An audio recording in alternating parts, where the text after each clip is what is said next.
Mettons-nous debout pour honorer la parole de Dieu. Jérémie chapitre 9. Chapitre 17. Chapitre 17. Versets 9 et 10.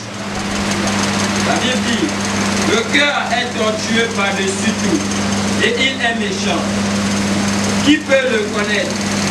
Verset 10. Moi, l'Éternel, j'éprouve le cœur, je sonde les reins, pour rendre à chacun selon ses voies, selon le fruit de ses œuvres. Amen. Que le Seigneur bénisse sa parole au nom de Jésus de Nazareth. Amen. Amen. Nous avons un appel de la part de notre Dieu ce matin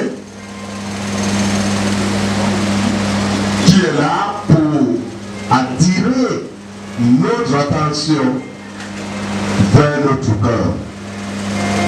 Lorsque nous parlons de nos cœurs, nous parlons de le pensée de l'homme. Tu penses quoi dans ton cœur? À tout moment, tu es dans le dialogue, tu es dans la causerie avec ton cœur. Mais qu'est-ce que tu penses? Qu'est-ce que ton cœur te dit? Qu'est-ce que tu as construit dans ton cœur? Alléluia.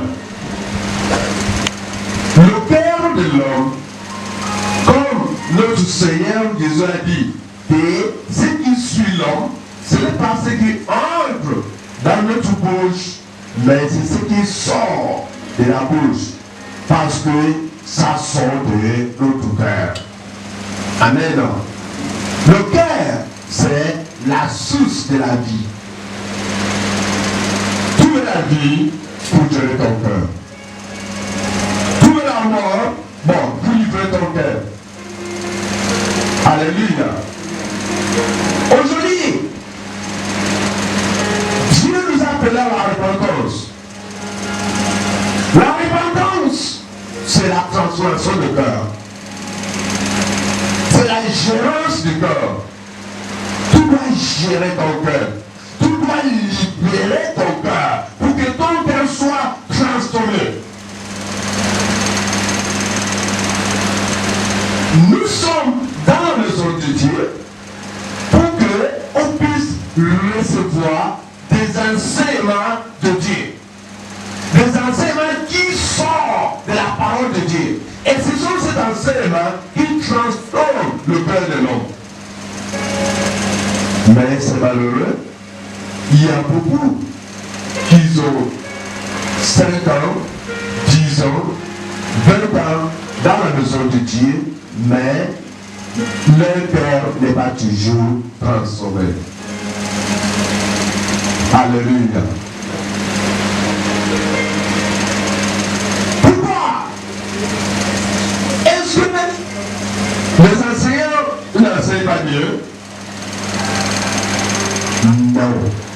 Ce n'est pas le défaut des enseignants, mais c'est l'adoucissement du cœur. Lorsque ton cœur est adouci, lorsque tu as caché ton cœur fermé, même si on prêche, on prie, on ne pose la main n'importe comment, pas de changement. Mais ça a des conséquences. Alléluia. Ça a des effets, mon frère, ma soeur. Lorsque ton cœur est endurci, lorsque tu ne veux pas un changement de cœur, lorsque tu ne connais pas ce qu'on appelle la régénération,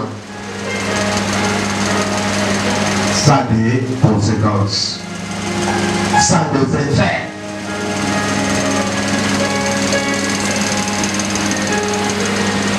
Dans le verset 10, la Bible a parlé.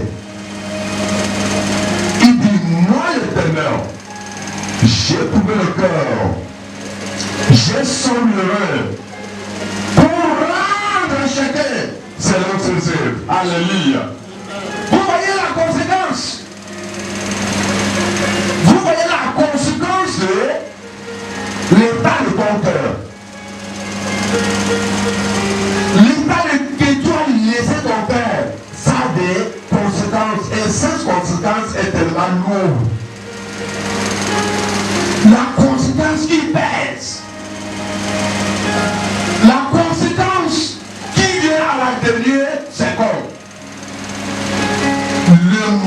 des récompenses.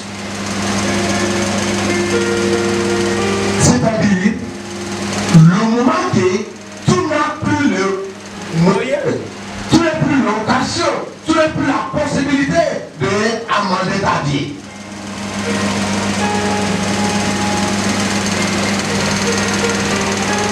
Dans le livre d'Apocalypse, il dit, je reviendrai avec mes récompenses pour rendre à chacun selon ses œuvres. Ici, dans le verset 10, il dit, selon le fruit de ses agissements, pour rendre à chacun selon le fruit de ses agissements. Vous voyez les conséquences de l'état de nos cœurs.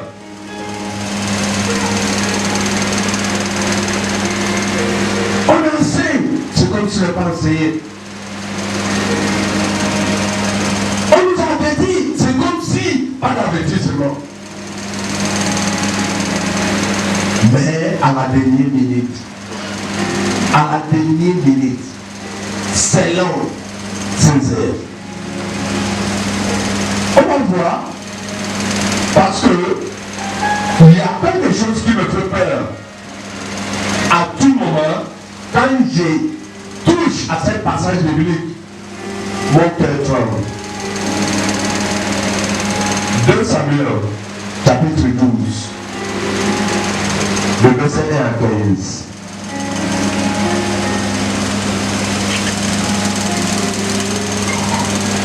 2 Samuel, chapitre 12, le verset 1 à 15. L'Éternel envoya Nathan vers David. Et Nathan vint à lui et lui dit, il y avait dans une ville 2 hommes, l'un riche et l'autre pauvre. Verset 2. Le riche avait des brebis et des bœufs en très grand nombre. Verset 3. Le pauvre n'avait rien du tout qu'une petite brebis.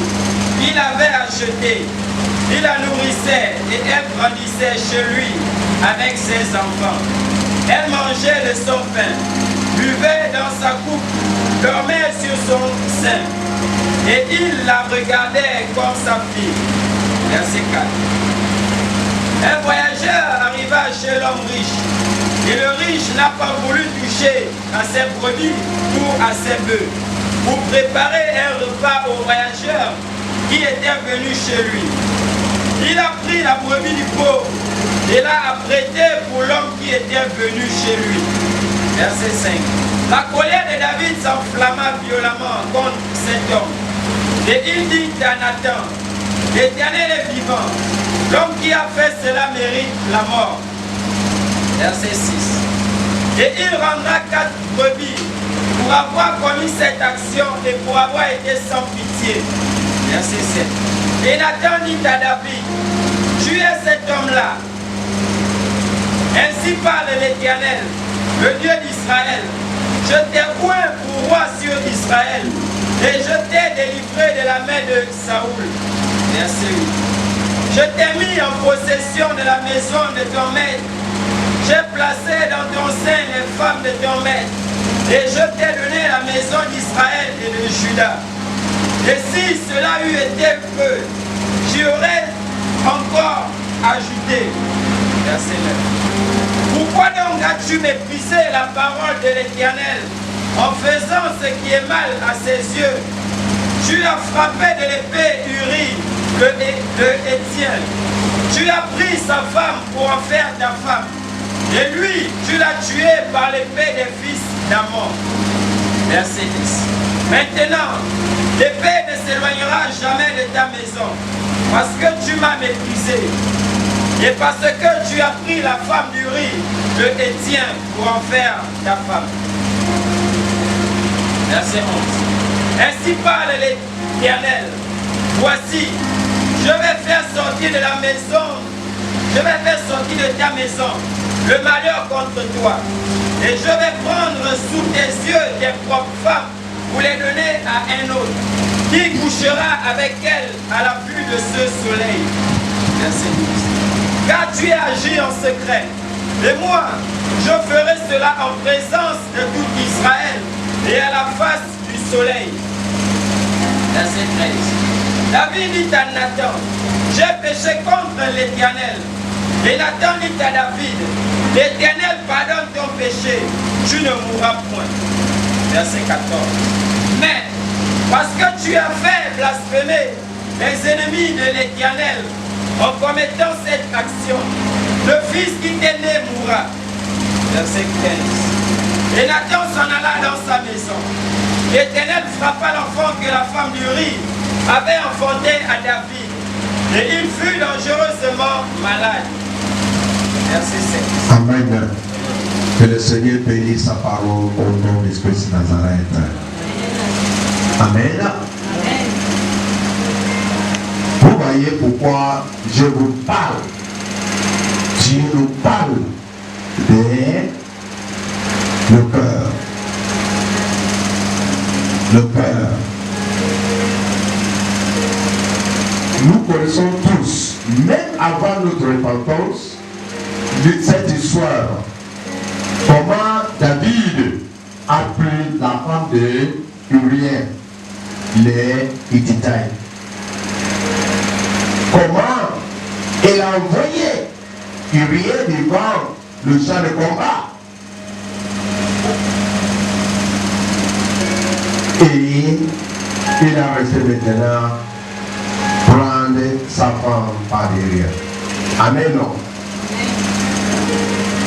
C'est une construction. C'est une